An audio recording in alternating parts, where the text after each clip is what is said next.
afternoon, everyone. Happy Monday. I hope everyone had a great weekend. Now we're fresh off to another week.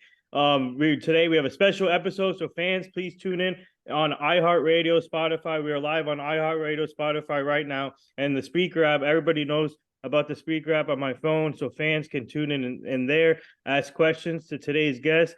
And before we introduce today's guest, I have Jason, my friend, my good friend from River Ave 161, joining the panel today. Go check out his stuff on YouTube. He has all the Yankees rumors, updates by the second, by the minute, so you won't miss him. So go check him out on YouTube. Subscribe to his channel. But today's guest for Yankee fans, we have another prospect on the show. His name is Caleb Durbin, infield prospect for the Yankees, Somerset Patriots. We covered him in person, so I had the opportunity to watch him play on the field. And when he put it out there this season, he hit 394 with 4 home runs, 25 RBIs, 36 stolen bases, and what a great season for him for Somerset. And he also, by the way, Caleb, I just want to say congrats on your Arizona Fall League numbers, man. You put up some big numbers in the Arizona Fall League. He had 21 stolen bases. I think he's the first player to ever do that since 2008 in the second all time. So we'll get to all of that, his career journey, and what's it like to be part of the Yankees organization. But Caleb, thank you for joining the show, and it's really I really appreciate it for you to take the time. And how are you and your family doing today? Yeah, no, thank you. I'm excited to be on, and thanks for having me, and looking forward to talking to you guys. Yeah, no problem. So I want to start off here. Let's talk about the Arizona Fall League. So tell our fans, what was that experience like for you? And most players get opportunities to go there, and they that's where they showcase their talent more. And but what was that like for you, just to be there and you put up amazing numbers? Yeah, I mean, I had pretty high expectations for the level of competition, the whole experience as a whole. Because obviously some of my buddies with the Yankees played in it last year, and they had really good things to say about it. So right off the bat, I knew it was a great opportunity for me to go down there and kind of show what I could do more on against a lot of really good prospects. Um, but yeah, as a whole, it lived up to the hype for me. It was a really great experience. Had a lot of fun. Really good baseball. Obviously, was happy with the way I was able to perform out there. So can't complain. Had a blast. I used to vacation down in Arizona quite a bit. So it was when I was younger, but I haven't been down there in about 10 years. So it's really nice to get back down to Arizona and play some baseball on top of it. Wow, Jason. Arizona, Mhm. Arizona's hot and dry, man. Hot and Yeah. dry. And I, Yeah. I, I used to go to Scottsdale quite a bit, so that's definitely bringing back the memories. One of the things I wanted to ask you is and one, thanks so much for taking the time with us and spending time with us. We greatly appreciate it. As a diehard Yankee fan, one of the things that's most and Yankees content creator, one of the things that's most noticeable to me is they're lacking one of the skill sets that you have, and it's the ability to run bases. Okay. And the portrait of consistency that you have with stolen bases, and that's most notable. It stood out to me.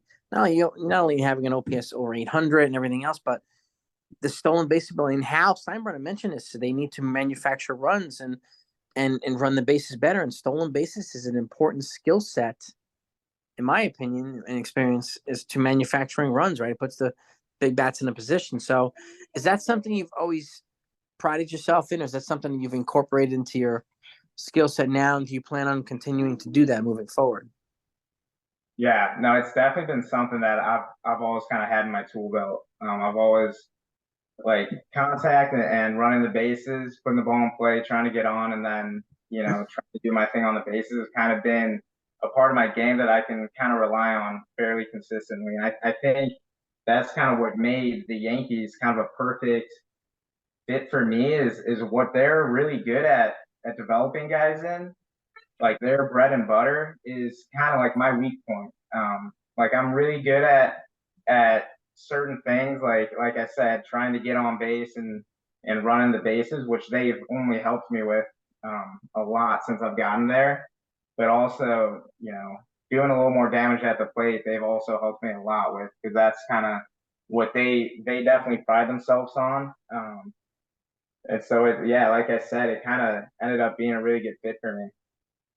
Yeah. So speaking of the Yankees, talk about the opportunity. How did you get the opportunity with the Yankees? And after you signed that deal and everything was finalized, and once you told your family, how excited were you guys to be part of a historic franchise?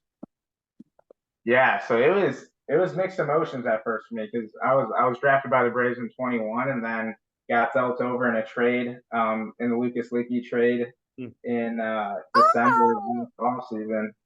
So right off the bat, it was like it definitely took a couple days for it to sink in, but then when you realize, oh, man, I'm part of the New York Yankee organization, that's something you dream about when you're growing up. And obviously the Braves were an amazing opportunity in itself.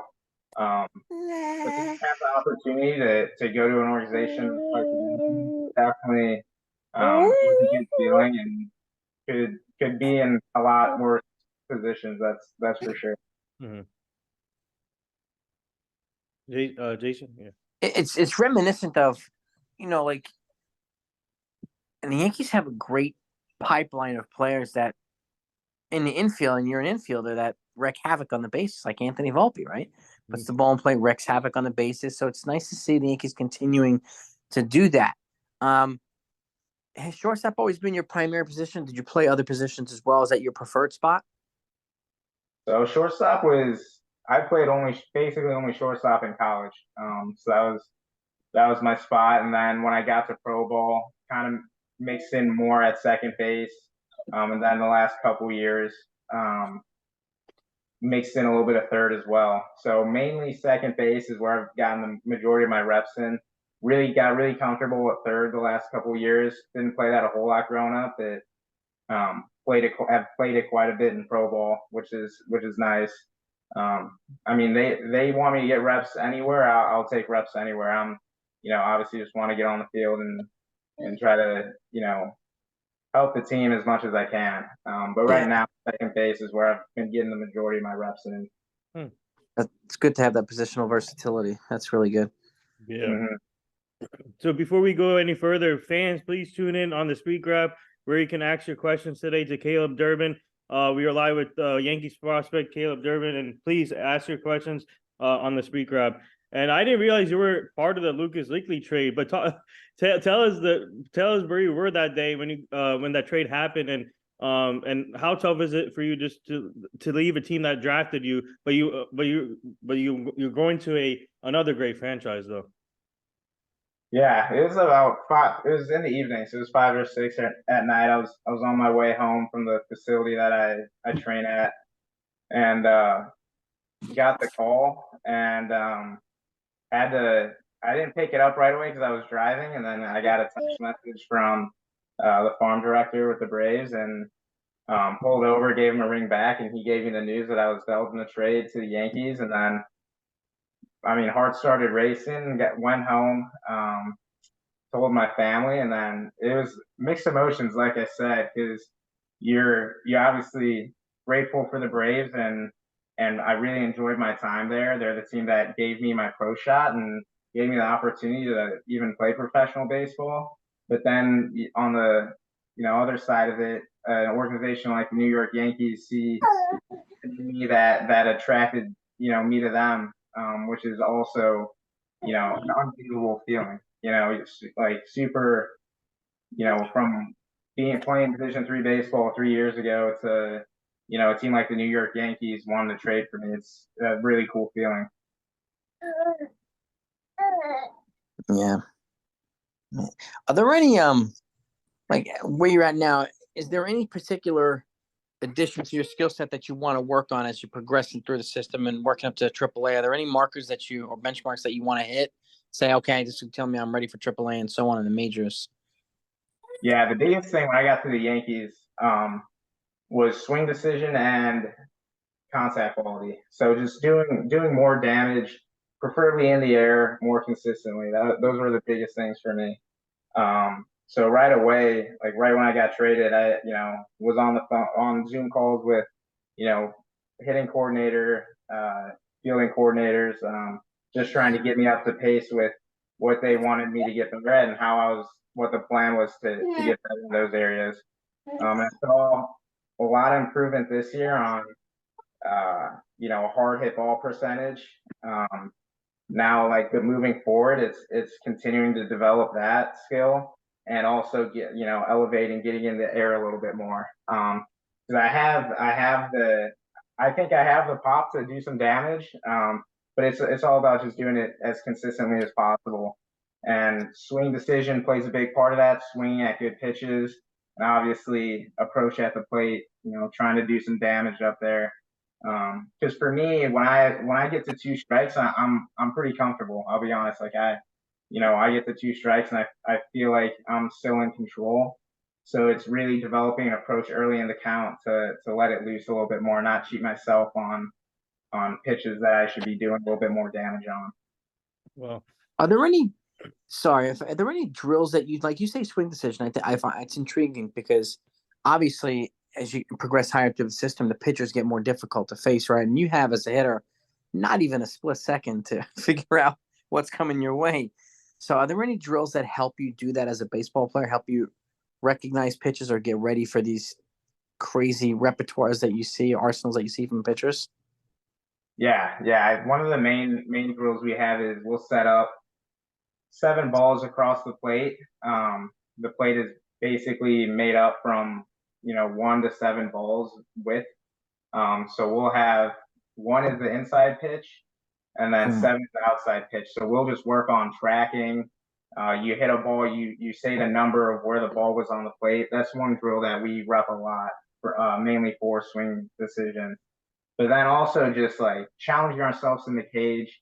And obviously having a ton of in-game reps, you definitely get a lot of experience with knowing, tunneling the ball, trying to recognize spin, knowing where your spots on the plate are, where you want to do damage and where you want to take those chances. And, if you're a guy who swings and misses at a lot of spin down and away, you try to take that away from the pitcher. It's like, okay, I'm really trying to see everything up and in. So you make those adjustments and you talk to your coaches. But one drill, like I said, is that 7-ball drill where you're relaying where the ball is crossing the plate. That's cool. That's cool. Yeah. So to follow up Jason's questions, I was speaking of the hitting coach, Jay Kurtz, man. He has high praise from you guys, from the player, your teammates, and Tyler Hardman. And so what has Jay Kurtz mean to you so far in your career at Somerset?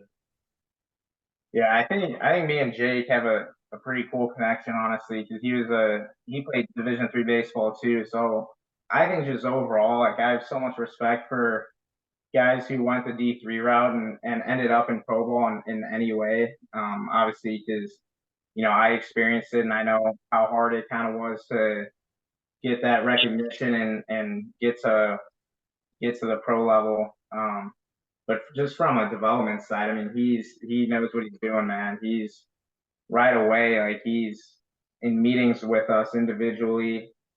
Like I said, the Yankees as a whole do a really good job of telling us what we need to work on, and he's the one that was in the cages with us every single day, trying to get better. So I'm pretty thankful that I got to work with him a good part of this year.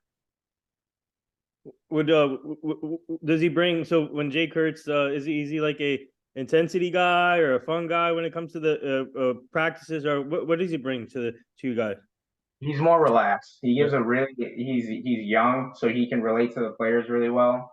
But he keeps everything in perspective really well. I think is one way to put it well, is that he's no matter how you're playing, good, bad, like he's gonna keep you level headed and keep everything in perspective, because he knows that, in the grand scheme of things, everyone's got things to work on, and he's, keeps it really kind of relaxed for us, because he knows how hard the game is too. Like we're trying to go out and perform every single night.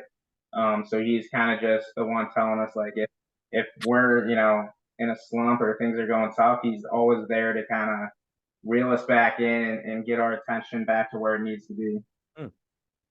I'm glad you brought up hitting coach too, because obviously it's one of the things that the Yankees are looking to bring in, right? And I asked Tyler Hart. I had an opportunity to be on the panel last week, talk to Tyler Hardman, ask him some insight as well. What do you find important in a good hitting coach? Is it the ability to communicate, analytics and non-analytic components, fundamental components or in a way, like you said, he's easygoing, is a way of relating to the players, keeping you focused and relaxed at the same time? Like, what do you think makes a good hitting coach in your expertise? I think being a good coach in general, it's important to have a good connection with your players. You need your players to trust you, and especially, you know, if a hitting coach is telling you something, you want to have that trust in him. Obviously, the Yankees as a whole, you're in a good spot, but on a personal level, you want to have that connection as well, um, and just have that trust in them. And obviously, like you want a coach to naturally, a coach, if you're coaching for a pro organization like the Yankees, you're gonna warrant some trust. You have guys on board with what you're saying. But yeah, I think that you kind of hit it on the nail there, is having that personal connection with the players. I think it's and last year was an interesting dynamic because you went from Dylan Lawson to Sean Casey. It was like two different dynamics, right? And doing it mid-season sometimes, I guess, makes it a little bit more difficult. It's essentially, with the Yankees, so you're essentially thrown to the wolves, and the adjustment period is really not there. So, I appreciate what you guys say about this. The communication skills, I think, is an important skill set to be able to relate to the players, right? Because all the players have a different mindset, a different approach. So I appreciate what you guys say about that. So thank you. Yeah, yeah. I think from more of a analytical approach, I think obviously a big deal is scouting the pitchers that we're going to face. So one thing Jake did really well, all our coaches did well this year, was getting ready for the game and kind of dialing in what the pitcher has, and they're really good at making our approach at the plate easy, day in and day out. Amen. Yeah, so I brought up to Tyler Harbin.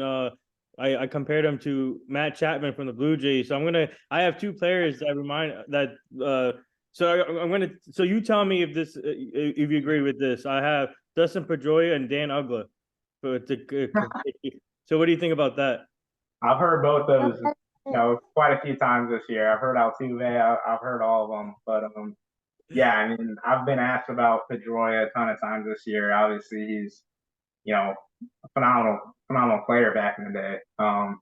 So just to have that comparison is pretty unbelievable. But yeah, I think the one why I kind of get that comparison is kind of like the fire he plays with on the field and kind of his competitive nature. Because there's some guys just have that edge to them, and you can tell. And I definitely try to play with that a little bit.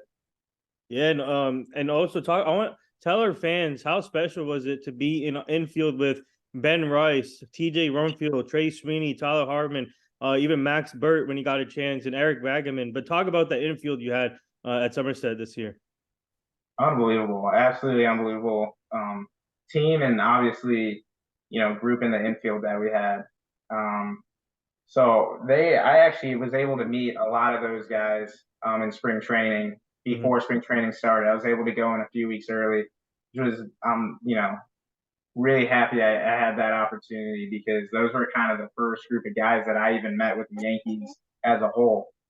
So to kind of get that promotion to Double A early on and spend a lot of time with them, I had a ton of respect for them and what they're able to do on the field, and a lot of respect for them as people too. Like they're really good dudes off the field too. So it made it a really fun year for me. Wow. Amen to that too, man. Maybe you can communicate this, relay a little better, but you guys have some of the best on your team. You have some of the best pitchers in the farm and in the entire system. So getting that ability to face them on a regular basis, I think, helps you great with the game preparation. So, and I think it's a really good thing not only having a great offensive machine, that you have a great pitching machine. So you guys, it's like the best of the best facing each other. So does that make it easier for you to prepare for games and be ready for games in your opinion? I think it helps a lot. I think it helps a ton because spring training, to have that access to really good pitchers in our system, we get to face them every single day. So we don't have to, bust 30, 40 minutes to go face another team every day when Yeah. if we want, we could get, live at bats or a scrimmage just with each other. And we're getting ideally the most out of it because do have such good pitching in our farm and, good hitting. So it kind of, we help our pitchers get better and our pitchers help our hitters get better. Yeah, man. It's a really, really good situation. Okay. Heck yeah. Nathan? So can you talk about what was it like? Can you talk about Anthony Volpe and I think you played with him. You played with him at Somerset, right? Or no? I did not. I wasn't able to play with Volpe, but I met him in spring training and obviously got to see him when I went up to back up some big league games in spring training. And the biggest thing that I've heard of him is like amazing guy and an ultra competitor. Like he wants to win more than anyone else and plays with that edge too. And is obviously super humble and super nice kid as well.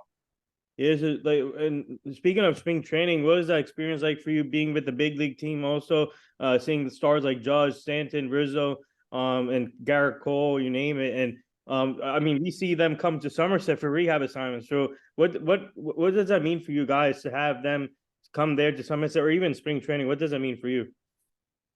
Yeah, it's huge. I mean, that's what it's all about is wanting to share the dugout with those guys on a consistent basis. That's the goal. So just to have any opportunity to be around those guys, let alone playing the same game as them and be their teammate for the day in spring training, it's an unbelievable experience because I mean you try to pick up a lot from them and learn a lot from them just from watching them go about in the dugout, let alone what they do on the field. Did you talk to Gleyber Torres more since he's the second baseman also? I didn't get a chance to talk to him a whole lot, but I watched him a lot in spring training. And I'm someone who loves just picking up on, like I said, on the way someone goes about in the dugout, how they're preparing in between each inning to go on the field or preparing for an at bat. So, I'm very observant when it comes to seeing the way a guy goes about preparing during a game. Mm-hmm. Are there any major league pitchers that you'd really like the opportunity to face? I've had that question a few times this year. It's a good question. I mean, there's so many. One that sticks out in my head is Chapman. I want to face that velo and I mean, electric arm. Like I want to face that and see how I kind of stack up there because, like I said, it's just an absolutely electric arm. And he's tall too, so he's got that length. I don't know, he's 4'6'5". It's not like Randy Johnson tall, but it's tall. So it's coming from a different angle. I can imagine how scary that might be. Yeah, he's pretty filled out too. So that'd be a fun battle. There's a reason why he's called the Cuban Missile. Yeah, it's true. Yeah. No kidding. It's true. Yeah. So since you guys are in the off season now, so Caleb, tell our fans, for yourself, what is your personal goals for this off season? Obviously to improve on and also potentially going to AAA or even impressing the Yankees coaching side like Ira Boone in spring training next year. What is your goals to make a jump to AAA or even make the jump to the major league? Right. Yeah. Well, I touched on it a bit before, but it's all about just hitting the ball harder, more consistently. That's all my training this off season is gonna kind of be geared towards that. The off season is definitely the time to make those mechanical adjustments if mechanical adjustments are to be made, and then just fine tune my approach at the plate and really hone that in. To try to make, I really try to make my training as kind of game like as possible. So I like doing a lot of high velocity machine work. I'm definitely gonna put in more slider work this off season. I think that's an area that I can improve on personally. Of just putting better swings on off speed earlier in the count. But yeah, that along with just every other part of my game, try to get faster, bigger, stronger. Like the off season is the time to make those big jumps. And I had a good off season last year, got in a really good rhythm. I know what kind of works for me now, as far as my off season plan goes. So I'm excited. It was a long season. It was playing up till about 3-4 days ago, but I'm excited to get into this off season and get after it, and go into spring training with ideally a little bit better than I am even this year. Mm-hmm. You mentioned slider. Is that the toughest pitch for you to hit?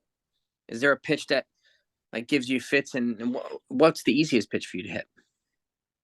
So I think a pitch that I want to hit, I want to do damage on it. So I think a slider is the toughest pitch to be on, just because like I'm trying to get my timing down, ready for a fastball, and then adjusting to an off speed. That's kind of my general approach at the plate. But they pop that slider first pitch to kind of as a get me over, because you're ready for the fastball first pitch. I want to be able to do a lot of damage on that pitch, especially if it's in the zone and I see it well. So it's just getting better at like I said, my approach, and being able to adjust and putting the same swing on a slider that I would have put on a fastball. That's the biggest thing for me. Is that generally what you notice a lot of pitchers do to catch on the off speed in the beginning, and then they try to blow you away with the fastball at the end to catch you off balance? Or is it the other way around with certain folks as well? I think just pitchers in general, if they're able to have a really good mix of 2, 3, or 4 pitches, like that goes a long way just from getting a hitter off balance. So it's my job as a hitter to kind of really get an approach to where I can adjust to any type of pitch and be ready for the fastball and lay off anything out of the zone. Yeah. I guess that's part of the chess game of baseball. Mm-hmm. Yeah, that's baseball. Yeah. Kind of cool. So good. Tell us where were you the day when Austin Wells Dominguez got the call up to the major leagues, and did you reach out to both of them once they got the call up?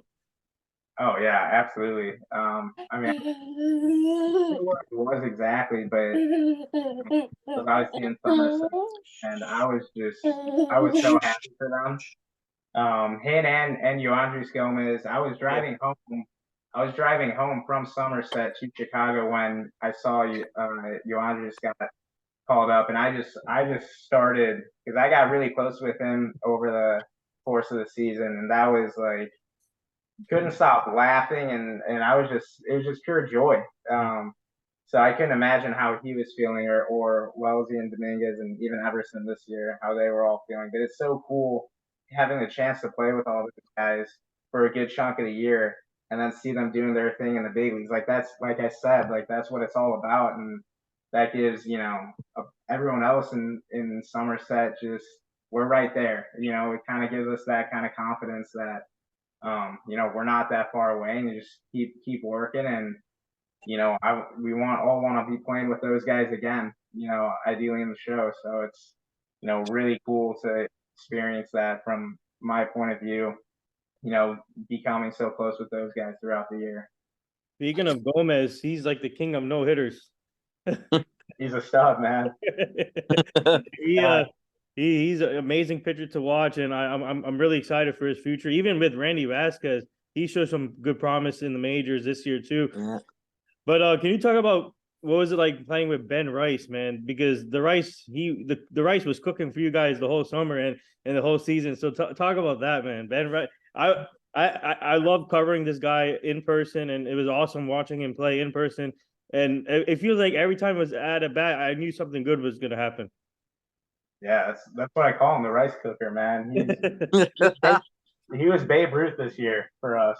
He was, I mean, just obviously every tool was on display for him this season. So from that aspect, it was obviously really fun to be on his team and watch that unfold.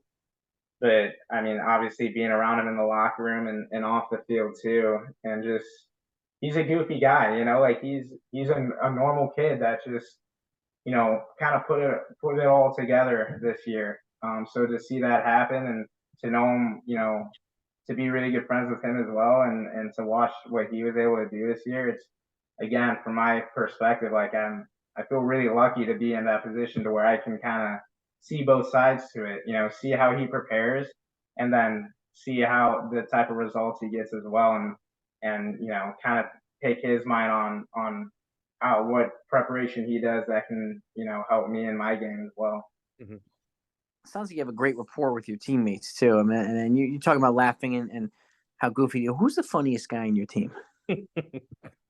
That's a good question. There's a lot of them. There's a lot of characters. I mean, Wellesley was a really funny guy. Austin Wells was one of the honestly helped me get acclimated to the organization, just as much as anyone. Right from spring training, because he's just the type of guy that he'll get along with anyone. Like it's very tough to have a problem with him or have anything have an issue with him, because he's a really goofy guy, easygoing guy, and then he just gets after it too. And I think there's a lot of guys in the Yankee organization like that who, when it comes down to the preparing and getting ready for the game, they're dialed in, but they keep the vibes really good in the clubhouse as well.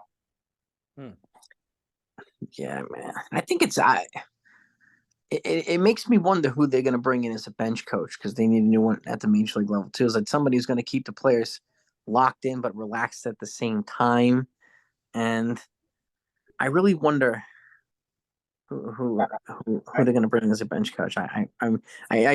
Reports just came in today. They're interviewing Andrew Bailey, former pitcher, as bench coach. It just came through the phone like a few minutes ago. So I'm interested. I wonder if Nick Swisher is going to get a chance to get an interview, because I think he's another guy that can keep the guys focused and chill.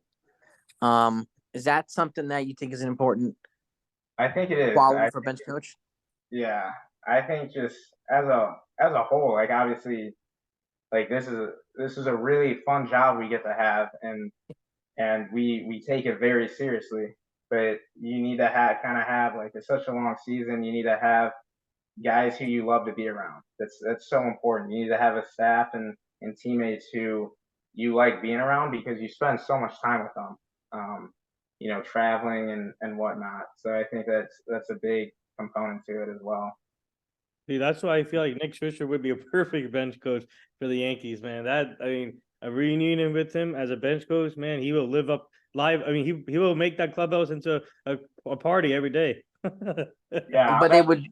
Yeah, I've had the chance to meet him a few times, and he's an electric personality. He's awesome. Yeah. So talk about tell our fans and what I like to ask these questions to players or whoever gets a chance to be with the Yankees. So for you, how special is it to be a part of this organization and wearing the pinstripe? I mean, eventually wearing the pinstripes, but representing the symbol on the Somerset thing. But how special is that for you? Just representing the Yankees.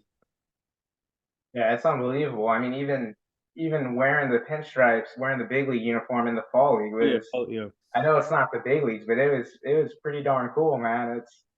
It's anytime you get to, whether it's spring training or the fall league, or ideally in the big leagues one day, or wearing the patch on the minor league jerseys, like it's a big deal.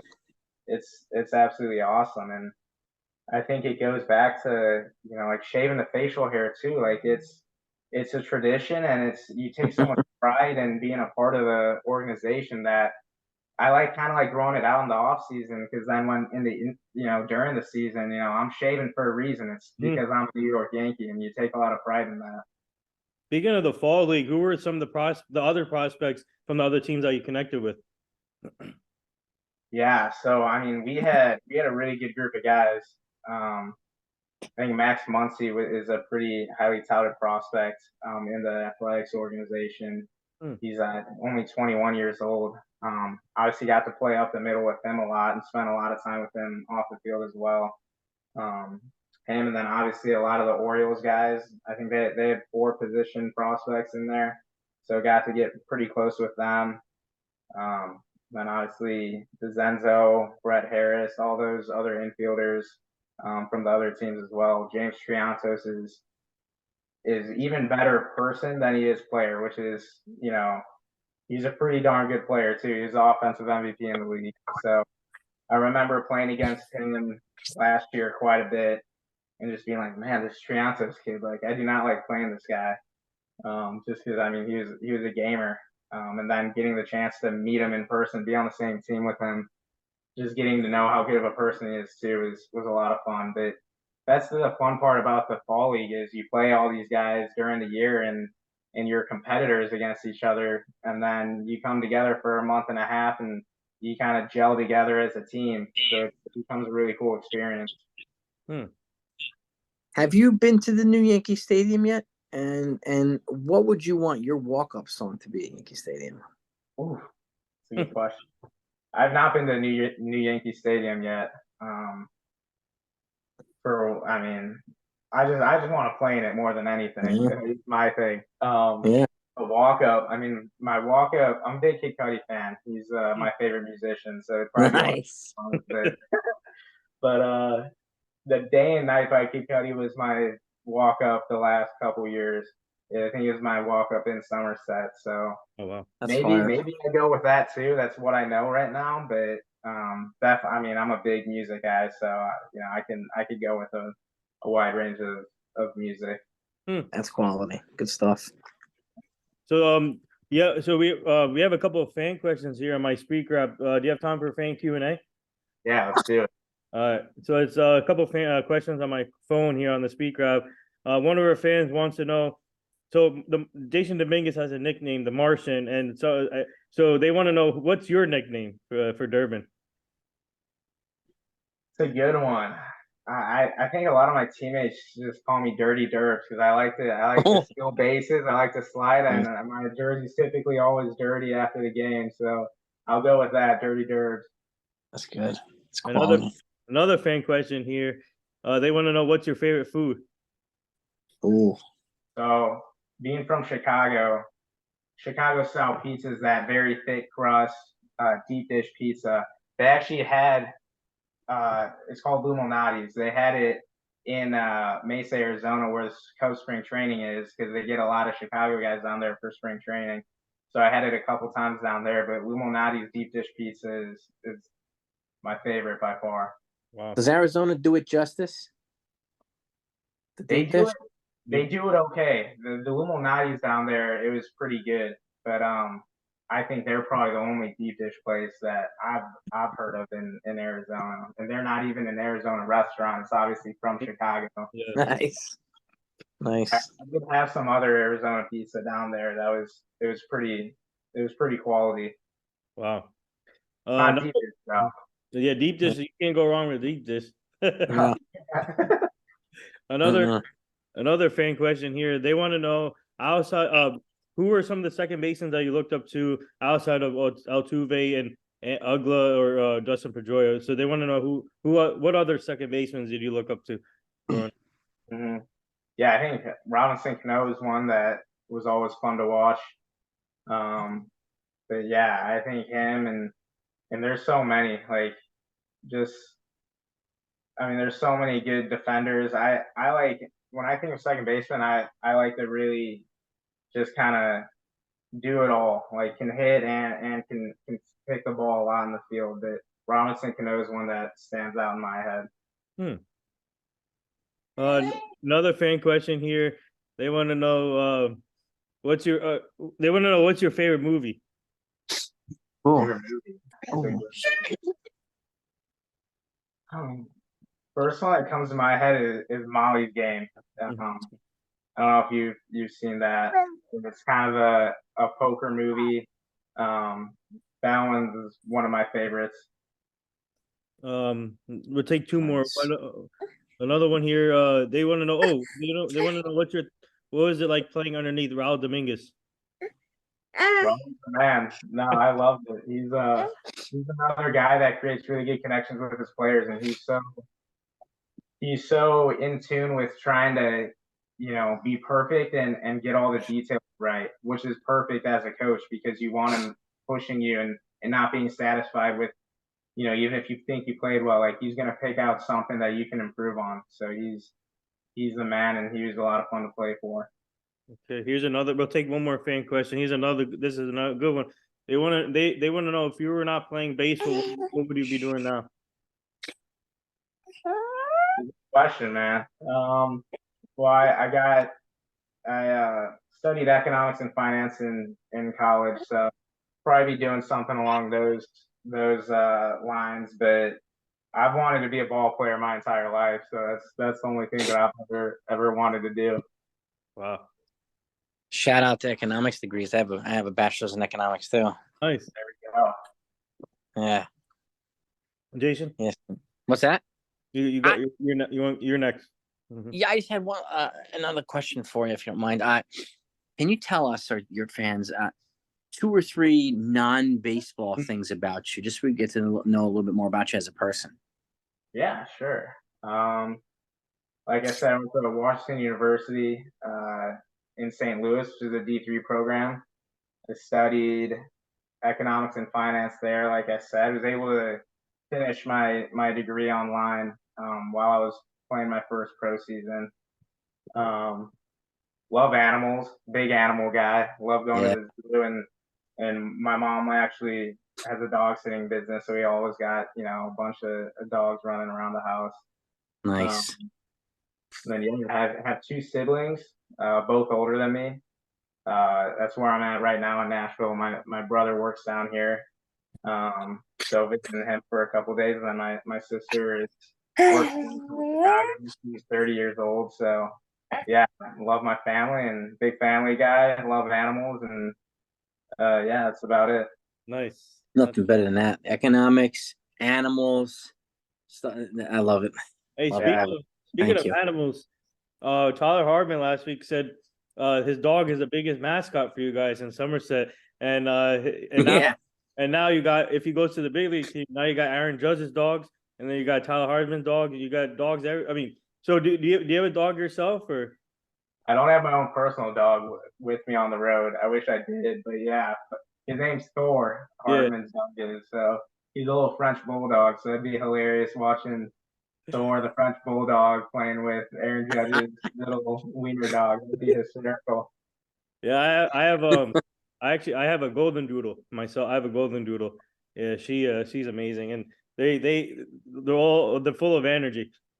Yeah, I had a golden doodle growing up. That was like my first dog. Oh wow. So yeah, they're amazing dogs. So before we let you go, I got 2 more things for you, and I want to ask you about this year's World Series. It was a much different kind of World Series, and fans that didn't expect to happen, which was the Rangers and Diamondbacks. But for you, what was that? I want to get your perspective. What was it like seeing 2 underdog teams make it all the way to the World Series, no one expected to, and then Bruce Bochy. This tells you how great of a manager that Bruce Bochy is. Going the first year, taking a team to the World Series, winning their first title. But talk about seeing a different mindset now with these teams, and 2 underdogs teams competing, and not seeing the top teams this year. Yeah, no, it was fun to watch. Definitely. I mean, obviously a great series. Those teams battled their butts off to get there, and it's kind of was cool from my perspective because I kind of had somewhat of a connection with both teams. With Alec Thomas, the Chicago guy, he was best friends with my roommate in college, so obviously like followed him growing up, even throughout the high school ranks, and watching him compete at that, on that scene was really cool. And then had the opportunity to play against Evan Carter last year in Hickory when I was with the Rome Braves. So playing against him there, and then seeing him being put in that 3-hole for the Rangers, and I think he set the record for most doubles in a postseason or World Series or whatever it was. It was really cool to watch as well. Wow. And what would you say are some of your best moments so far at Somerset? And I think when we covered you in person, I took a video of you. I think you made a crazy defensive play at second base. I think I think you jumped up or something. I don't remember. But talk about some of your best moments so far at Somerset. Yeah, I think I know the play you're talking about. I kind of went to my right, dove, and then flipped it to Trey, and then Trey made a crazy play to barehand it to get the out. Yeah, that was definitely one of the cool moments this year. But I mean, there's so many. Like you just going to the field every day and being around those guys. You said, like I said, you take so much pride in, and I have so much respect for those dudes that I was around. That every day is really, super thankful to be even in that position to be able to, go to work every day and being around those guys who are making me better. The season as a whole was very memorable. Starting in Hudson Valley and then going to Somerset and then ending in the fall is, couldn't ask for a much better year. Well, so where can our fans find you on social media? Yeah, I have a Twitter. I think it's Caleb Durbin 14, and then my Instagram is at C Durbin_6. So that's my main two modes of social media. Definitely on Instagram a little bit more than I post on Twitter, but yeah, those are my two tags. So do you have a message for all the Yankee fans? So people that do you have a message for all the Yankee fans that don't know about you? Yeah, I mean, I hope I can, play in front of you guys on a big stage one day. That's the goal. And I mean, yeah, I think I have so much respect for Yankee fans as a whole. I mean, it's one of the best fan bases out there, if not the best. They're passionate. They have high expectations for their guys, and I have high expectations for myself. So it's a group of fans that I want to play in front of. Jason, we're looking forward to you playing in front of us. Yeah. Yeah. We're looking forward. We're looking forward. And when you make your debut, I'll make sure that I'm there at that game too. So, yep. So root you on personally. So yeah. Thank you for taking the time, really spending time this morning. It was a great pleasure. It really, really was, man. I can't thank you enough. And I'm looking forward to you, doing your thing, not only this off season, but next year as well, and making some noise to the system. And again, hopefully making some noise to the Bronx. So it was a great pleasure, man. I thank you for it. Yeah, of course. Thank you guys so much for having me on again. This was a blast. And, anytime you guys need anything, I'm here. Thank you. I appreciate that. Yeah, there you have it. Yankees infield prospect Caleb Durbin, who is currently with the Somerset Patriots, but we hope he gets a promotions to AAA or even the majors out of spring training. But thank you to our fans for joining today, asking questions. Also to Caleb. But Caleb, thank you again. This was awesome. Keep up the great work, and we're looking forward to covering you again. Either it's Somerset or Scranton or even the major leagues. But keep it up and keep up the grind, man. Yeah, man. Thank you guys. It was a lot of fun. It was great talking to you guys. Yeah, likewise, man. It was a pleasure meeting you. Have a great off season, man, and we'll see you soon. Yep. See you guys soon. Thank you. Soon. Take care, guys.